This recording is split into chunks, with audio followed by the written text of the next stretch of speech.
Hey family, God bless you. Um, I have some dreams I want to share with you guys. Uh, these are some very interesting rapture dreams that I had recently. Um, there's a couple of them that are pretty long, so I'm going to try to get through them as quick as possible um, to not have you guys on here like super duper long. So this first dream, I've been holding on to for a little bit, but I know it's really important because it has to do with the Wormwood and um, Planet X and all the different names that they have, which are basically um, the system, the star system that's coming with Wormwood. So I heard that there was this blue asteroid that was on its way to crash into Earth. And then I was taken up into space and I could see what the asteroid really looked like. It was a spaceship, and it was like this long spaceship, and I could hear someone talking from the spaceship. It had these super bright lights that were blue and that disguised the ship to look like an asteroid. Then a part of it turned into this blue asteroid, like disguised itself into this blue planet looking rock. And it then went past it like passed me, and I heard that it was about to drop. And as soon as it dropped, I dropped with it. Like I fell back down to earth into my body. But then I went back to this building that I lived in, and it was like this super high rise, and we were up above the clouds, and I could see the rest of the city out around us. It I had told everyone what I had heard, and we went running um outside to go see because we knew that it was going to show up at any minute, and I knew it was very well known around the world what was happening, and everyone was watching. We saw it come. Whoops, I just lost my place.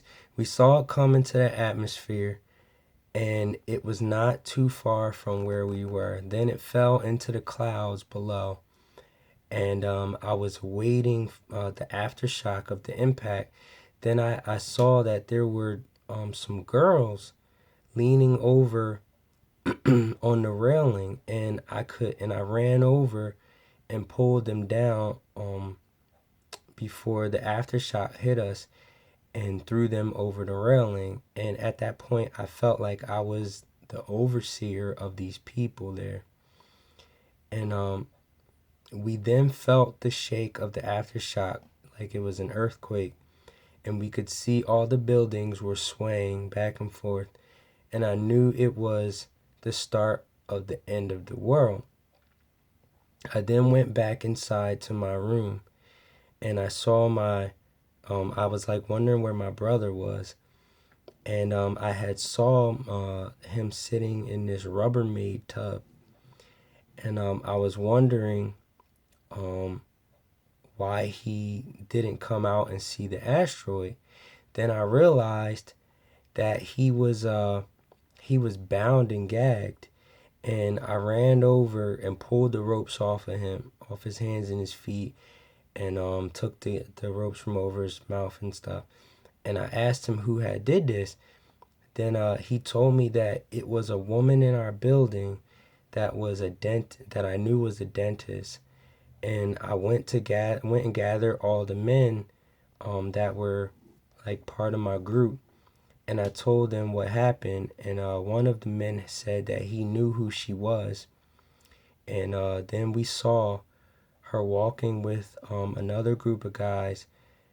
We were looking through this little window at her standing in the doorway of another room next to us, and I knew that we had to act cool and not bring attention to the fact that we knew it was her, because we didn't want a big war. I knew we were planning to get her back without people knowing. And then one of the men there said that this was something that was normal now, and that this would happen if you didn't have any muscle. He said if you didn't look strong, then people would take advantage of you in this time era. And I knew that everything was different now. Then I looked at myself and I saw that I had a lot more mass in my muscles, and there were others that were like super big, muscular guys now. I then went down to go to work, and I went to look for one of the other guys. They're named Julius, but I was told that he was called to go to Henry's gym. I knew that this man used to be with us but went on his own, or went out on his own. And I was told that Henry was super busy and he needed help. Then I saw that our gym was crazy packed too, so I went to see if they needed help. And I was asked to help with lines or the bathroom or something like that. And I knew they were only asking me this because I wasn't a super massive Hulk like most of them. And then I didn't really want to do it. And then I think I woke up somewhere after that. So I know this blue asteroid, I've had a dream about this before. I was shown this blue star. I was shown this rock that looked like a planet in space, and I heard that it was called a blue star, and I had looked it up, and I came across the Hopi Indians or Hopi Indians.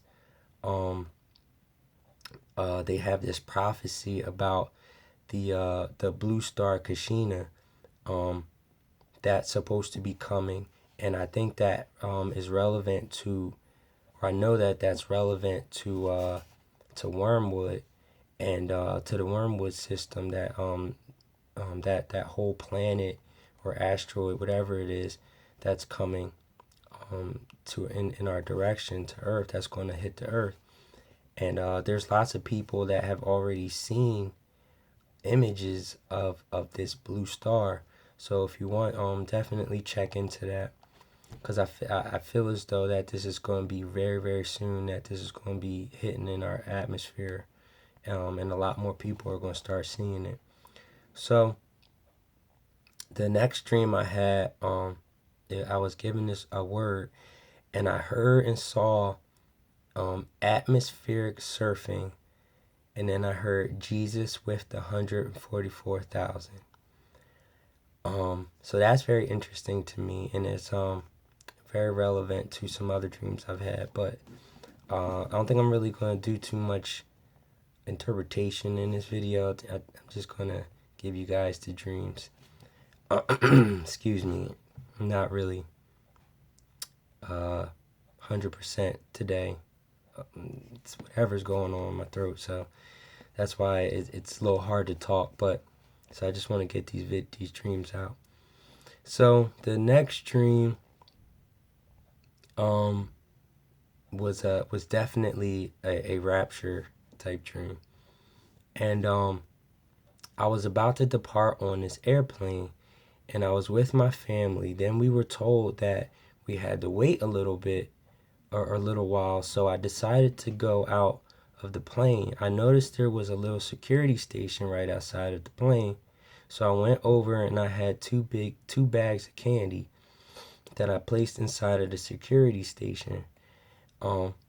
So before, I know I've told you guys before, candy for me represents like different things that the Lord gives me, like knowledge or wisdom of interpretation of word and things like that. So I went and hid these things that he had given me, obviously. So I then was talking to the security guard, and then I started playing basketball with some of the guys that were there on a court that was right next to the security station. Then I saw that Channing Tatum was there, and I was talking with him, and I then noticed the security guard changed and was now one of the guys I used to work with named Larry. And I then changed my clothes and I put on a burgundy colored suit. So I know burgundy can represent the blood of Christ. It can represent new wine. And I feel as though it has something to do with new wines, putting on new wineskin, which can basically represent the glorified body. So I had put on this burgundy colored suit, but I noticed I had white socks on with my dress shoes, and I felt very uncomfortable wearing all this. So then then one of the guys asked if I had $1, or he asked me something about money, but I had only had a $5 bill. So I changed my clothes back to the casual dressy clothes that I was wearing originally, and I went back onto the plane, and I was asking people if they had change for $5. I then heard an announcement that the plane was about to take off, and I started to rush out and grab my things from outside. I went over to the security station to get my candy bags. I saw that there was moss growing and covering over one of the candy bags, and the security guard had been eating my candy from the other bag, and it was almost empty. And I asked him about it, and he admitted to it, and I told him he didn't have to eat the whole bag though. Then I grabbed my shoes, and I noticed there was a container of lotion that was on the ground that was mine. So I kicked it on my way into the plane. Also, I didn't mention that the plane was like open, was like completely open in the front, like there was no front cover of the plane. So I was just like going into the plane from the outside, like without going through a door or anything. I ran down the aisle to get to my seat, and I heard everyone counting down 5, 4, 3, 2, and they started counting over again when they saw that I had got onto the plane. Before I had got onto the plane, I had heard some lady yell out that there was one more person coming, and then that's when I had got onto the plane, and then I heard them doing the countdown. So then I had got to my seat, and I noticed that the plane was now longer than it was when I first left, and it seemed that they had put two planes together right where I was sitting. I noticed that my grandma, my aunt, my mom, my sister, my oldest son, and like the rest of my family were sitting in the same row with me. And I was sitting in this like tight area behind another chair, and I had told my oldest son to switch with me, and my grandma and my aunt were asking me all these questions, and they were like, why did it take so long? Where were you? Why did it take you so long to get back on the plane? And I had told them that I saw one of my cousins, and I was talking with him, which is weird though, because the security guard that I was talking to wasn't my cousin, but when I was sitting in the seat, I knew that was my cousin. So I told him that I was talking with him. Then I told my oldest son that I was playing basketball with those guys down there. And then I looked out the window, and I noticed that we had lifted off, and we were in the air going through the clouds. And I woke up. So this next dream, I was in this place where I saw there were many people preparing to do their last performances for a show. And I knew it was the end of the show. And I saw this rapper named Mano, a rapper that I was never really into his music, but back when I used to listen to rap music. Um, that was one of the guys that was popular, I guess. But I saw this guy named Mano, and his group was on stage practicing singing their song that they were going to perform. When they started to sing, it wasn't their voices though. It sounded like women singing, and I knew it was a very old song, but I can't remember what the song was. And I heard on a phone, somebody's phone call, I could hear their phone conversation, and they were singing this song, and I remember part of the song, and part of the song said, "This is a teenager song because my teenager is gone." And I was like, that was weird. And I woke up somewhere after that. So uh, the next dream I had, I was telling people that they needed to prepare for Jesus, um, or for Jesus's return. And then I said it would be any day now. And when I said that, I felt like this was real, and I was telling them like any day now, like within that week, any day now type. And I noticed that I was filling up ice cubes in a tray. In this last dream I want to share, um, I had just woke up, and like I lay back down for a minute, and then I fell back to sleep. And then I had this dream that people were asking me what did I dream about, and I told them that I said rainbow colored Jesus came to me again, and he said, he said, hey, let me see, that's not what he said. Sorry, he said he called me Stamp Angel, and then he said something about honor. Like he told me I knew he was telling me to go out quickly and deliver something, and then I would receive honor, or that I was giving honor to God or something like that. I'm not sure exactly where the honor was going, but I know he called me Stamp Angel, and then he said to go quickly and do something about honor. And then so I did some research on that, and